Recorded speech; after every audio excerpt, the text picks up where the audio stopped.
Ate jamu ojiruma jamu tojiruma ate jamu we kasubi yasuka nze waffe gye tuli ate sinda kera kumakya nnyo nti ndeme kulya agati bina bikyusize byebinkoza era nti obukeeka tolidde osiiba oyogera program ku program gyo waliwo ate nze nvuma kukamala gikuba essimu mbusinga tetukulaba ompa sente bakinenenga baasi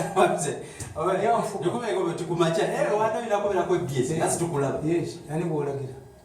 ndi mupakasi abantu bano bajoga waliwo yankubidde essimu wamawulire manyi nzisogera nabamawulire waliwo wamawulire namugayi nti obadde ofunye omukisa kabuuza ekibuuzo ekirimu amagezi mbubamafiya bebana toka replace kumanyo you ask me about the mafias, everybody is talking the word mafia politics understanding how they operate kanota kawandikadde njoboza nze mafia kabiri 15 nembagamba nti kati ba mafia Museveni bamutwala mafia threatens Museveni survival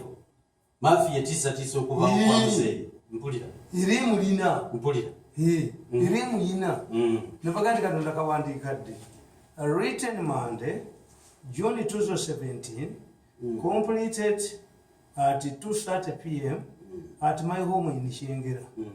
dedicated to my mother More Mirundi to whom I have caused a lot of suffering. I'm sure God will reward her in the next world. Iri kubina Museveni bagandi kati mafia Museveni mutwala kakati omanyi kisinza okubeera ekibi ku mafiya buli ndoza bamafiya bekozemu group anti buli wamu gyeba ba MP babaka waliwo MP ono yakoze statement yagambye yagambye yabalozaako simbo yagambye yabalozaako mbagala katabanzemu kafulumye mbagamba there exist similarities between the mafia and the tourist organization.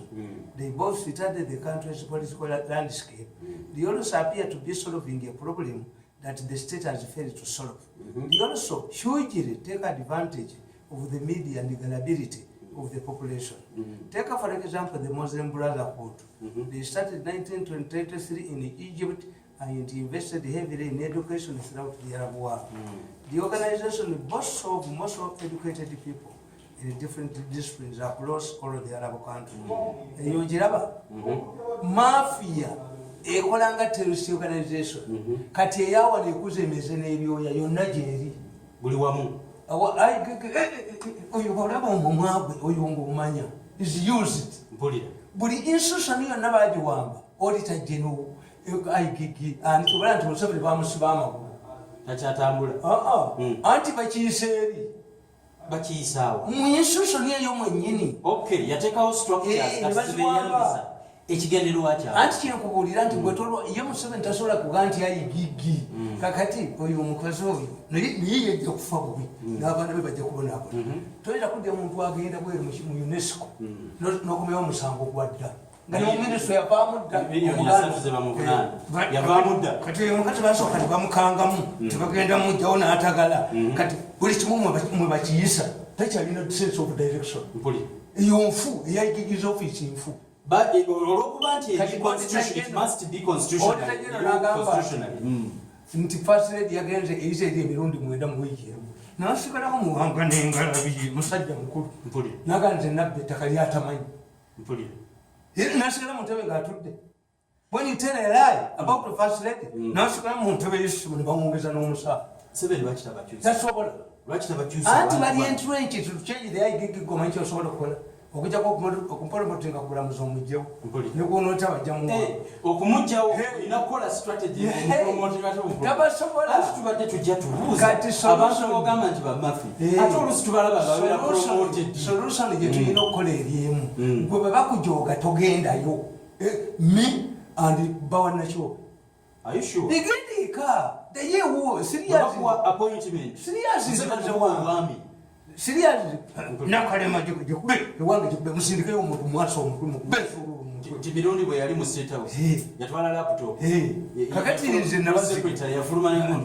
nazika nti omuka ayagala kufuga balina ttiimu yaabwe ntwe ya pusi ate bakwata amawulire teri Idi Amin teyina minisita asokola bintu by'abantu kubitunda tulina minisita asokola ebintu by'abantu nemukwata amawulire tegakuba tegaba nengera mukola mu firimu mujamula ngenda kuba minisita paka lwebanamugoba njamuwuyisa nebagamba nti emirambo bagibba mu ddwaliro amawulire tegakuba kakati bakoze ekikwekweto malisakambu nasodo singa bababiri abapoliisi abagenze temubaguza mmere mu butale temubaguza nva temubaguza mwenge kubanga these are idiots. One, eddagala limwakutte liva mu gavumenti bantu be balikola omukwate omukimufamaseyo ngo nagala mirongo anene badduka. If these are government drugs, how do they find their way in private pharmacies? Muli wadde ate muli kimayo mutwe bedduka bagenda okulaba abapoliisi okuleeta abalanati nga kashi mirambo 10 abagendedde ku bisabo bebalitunzeeyo. If these drugs are expired, how many people have died out of taking expired drugs? Kati bamwazigadde pharmacy mwaleseeyana mwababba n'emirambo mu ddwaliro mu batwesente twoke National Drug Authority eyagala sente kati ngenda kola pharmacy nkwatiremu owa National Drug Authority mutuzanyiwa okutuuka leero tuli mu kubaweereza ekisinga obukulu ekyewuunyisa kiga njagala tamala ontegeere ebintu bino bye batunda mu bantu bijjibwa miramu mu bantu balamu kuba omulamu guba gufudde n'ebintu byabwe nedde batwala balamu bakukwata painful death ne babikukuulamu. Omupakistan yatambulira mu motoka ya minisita namutusizawo kakati wena omupakistan bweyayogedde nti ono ali mu kakiiko ono atambulamu ati abantu gwe baali byodde ne bamuvumbagira kati ngenda bapula eyingira batuzira meeting okulo nga sente bazirwaniramu minisita akakaddeke n'akakadde ono keyebalekera profesa agabaneko ono gundi onakola mu kakiiko ono oyo kakiiko kaki kati obukiiko olumeka oliwo akakiiko akolamu singa bamuvumbagira yakolaga n'omupakistani wano naye olaba eggwanga nti ligugumuka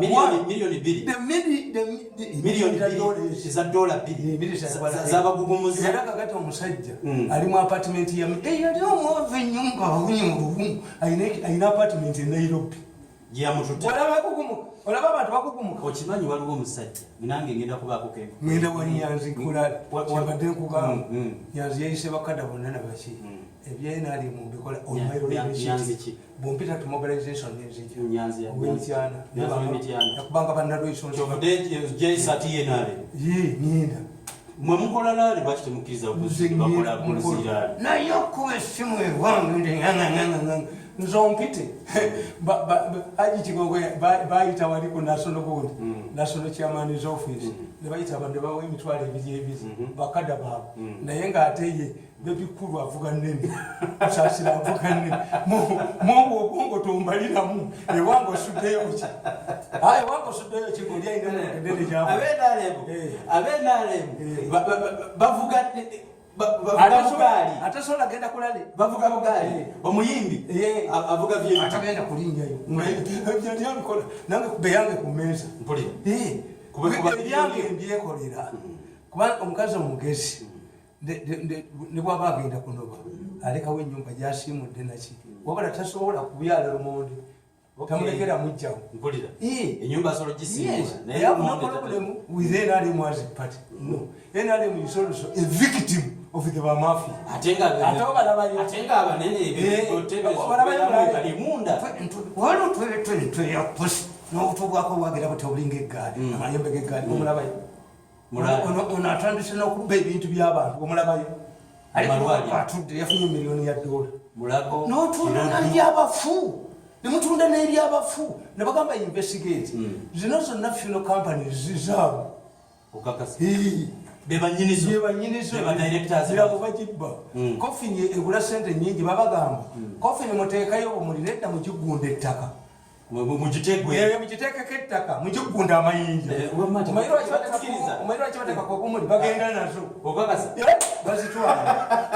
mugigunda ettaka wava mu ttaka era mu ttaka mwolidda faaza gikuba ekitiyo olaba wafuna wakwata ku muma basitwaye tebatukiriza dosima ebimuli oba mubateke gye banaayita mugikwate mubakube nabo bafuuka emirambo tutekeyo kamera nagambye saabalamuzi gwe toteekawo kasiiko gamba ekintu kimu nti omuntu yenna omulamuzi gwasaba sente amuba muggyemu amanyi lwaki okitya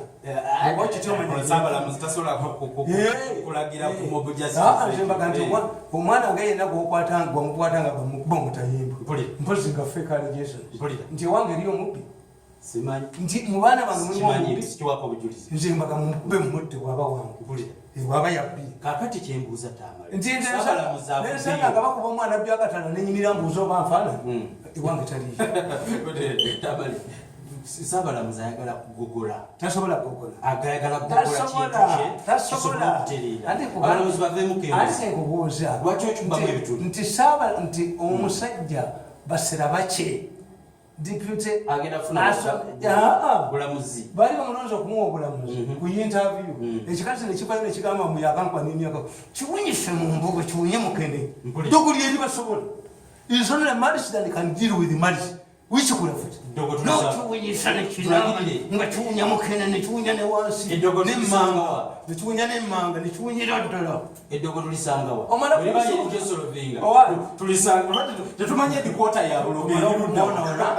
okumwonoona Museveni yamugobe ajja ku media center muvugibwa nalimutirawo nyondo yagiwona uyu mwana yawona enyondo yajja newakalisa mbageti kalisa agenda okulira nti njikini yansigadde muto ono omulenzi nadduka kwasa omutwe malisi egenda naddogo kiwunyise namusajja mukulu akaaba amaziga kasujja yakaaba amaziga nga bamusibyeko nandawula omulimu gugamala okufanira nadduka mafiyesaana nazaala ebyana ebikenera endusu obukulu bwebaana bonna ne bwebweta buti bomumaliriza njagala kubo naye mutemulibakambuuze ekibi kyamkwata ku byaekitabekibanombakubyeensonga ensonga z'ogamba kakati ono aniite mubeere bakusajja bakulu ne bakazi bakulu you don't know logic abantu ba bulijjo if this woman narrative for the president and asked him to stand again. If he is mistreated, then Museveni yaswala. tulina maje kubanga mmwe bano bamafya kyebakola bawa baali bakyoya ssente abadde akumanalwesa nzemba byebavubukamu tebajja kubattirawo twabasiba emibawabuwa kijja kwabikanga we waliwo ntwepusa muhangalizikatabakusiba ekibawabuwa newebanywa obufulumya ebintu obufuluma buddayo paka bakusiba kakati muleme mujjukiza I did not abuse people as they alleged in pursuance of my father's property. I was consolidating their regime. That's why the public came up and said, Mumuze kompewa obasisyo kasajja gwakaino omutwe gulinga omugati bakubale bakuttirawo saddako waddako yes kati nani nti muleme mujjukiza byatulina maje. It means the group gyokoledde esasula bubi asante ya punda ni mateke nti ne bwoli bakolera okweyambula. It warns other people, don't abuse this one. Let us see singa mubeera mu family omwavu omujulizi ezikyalina traceable today family eyo negende wakati nati nemugamba sebo kadino tulina omwana omugezi ennyo ayina n'okufuuka faaza naffe omujulizi waffe n'abanga ayinayo gwajjeeyo gwatunulako gonamugamba nti abo abajulizi bamuhanira ti bafiira kujeemu. Do you blame those people who have gone to the cardinal? Is the cardinal who is demeaning, who is undermining the role of the matter? So you have this woman anti bano bagula mumujjukize byayogera was Anita begging you to appoint his father minister. Idiotism butasima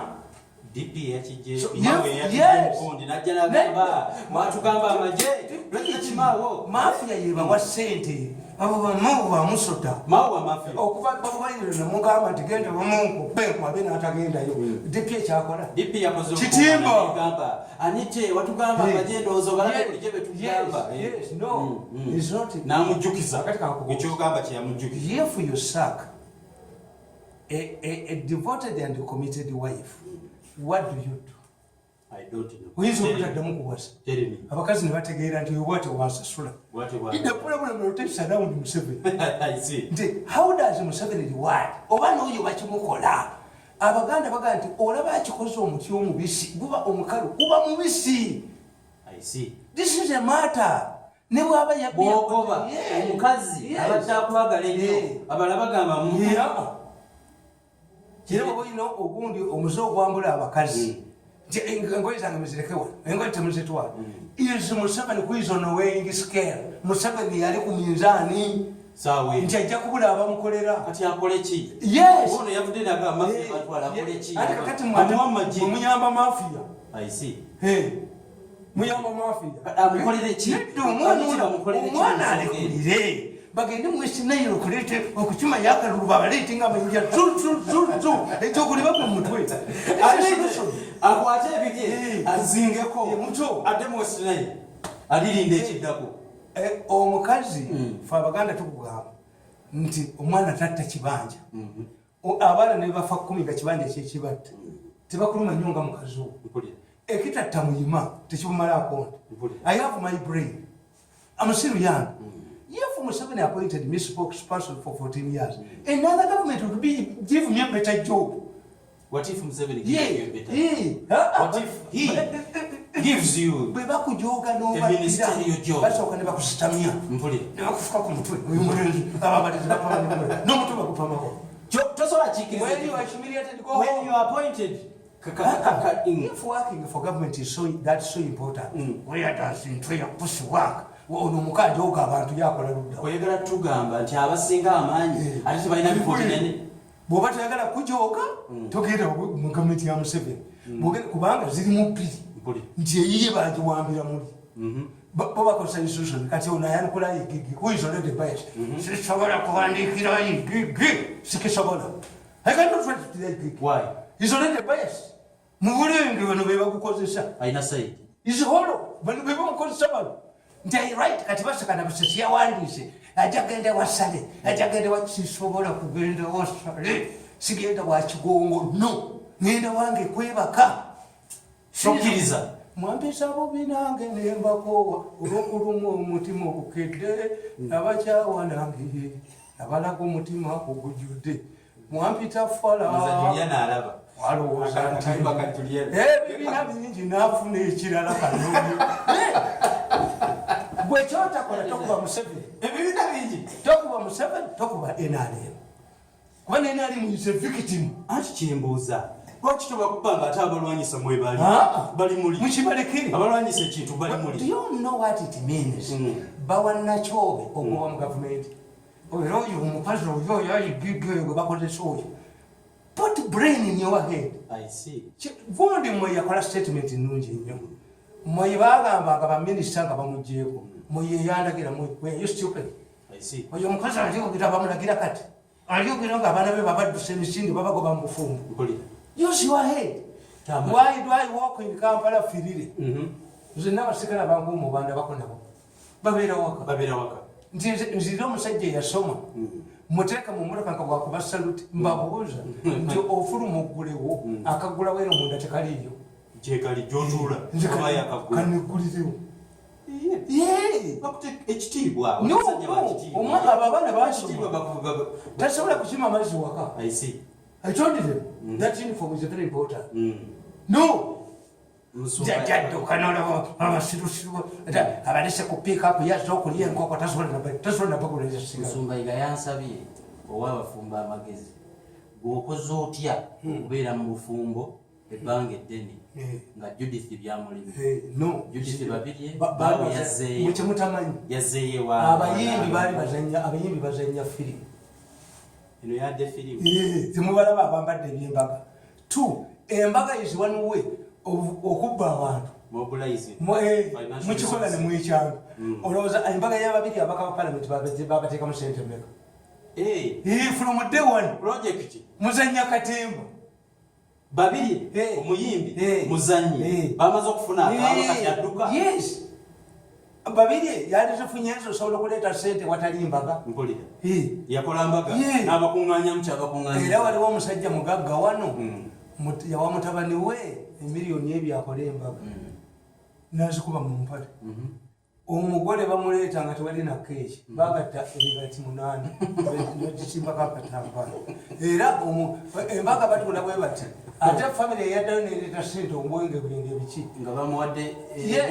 ate yali ayagala mukazi era embaga yavugira motoka ye nagenda mbatamivu banene bazina endongo kamala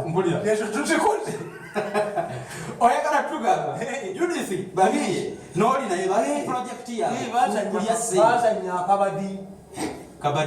era tebakyawagaga nako nga bugende nga kasajja kabugende bwe kalowooza kano naye nga tulifuna akababa nakakulu byabo salo bwe yazeeyo ewanaalungu twamulabye ngalipotinga obujute avudde kaali kabadi bagende babadivorcing bagende balabe kyekyaliyo babasuze mu kasolya kamu balabe kyekibeerayo era basigadde ezo sente bazirya bamala okuzirya tebaba kubakola ebyo temwali zireese ako kaali kabadi yali anoonya kasente omusajja ne bwomutunulira gwotulaba omubadiziini musajja mubadiziini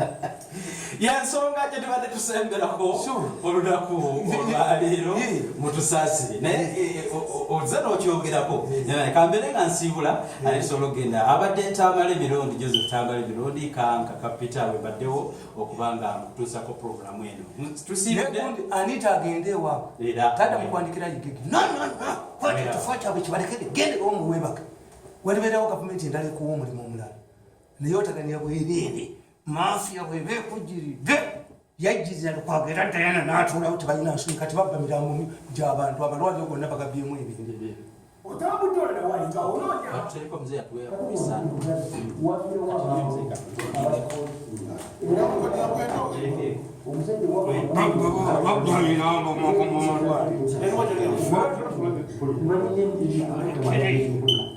Yo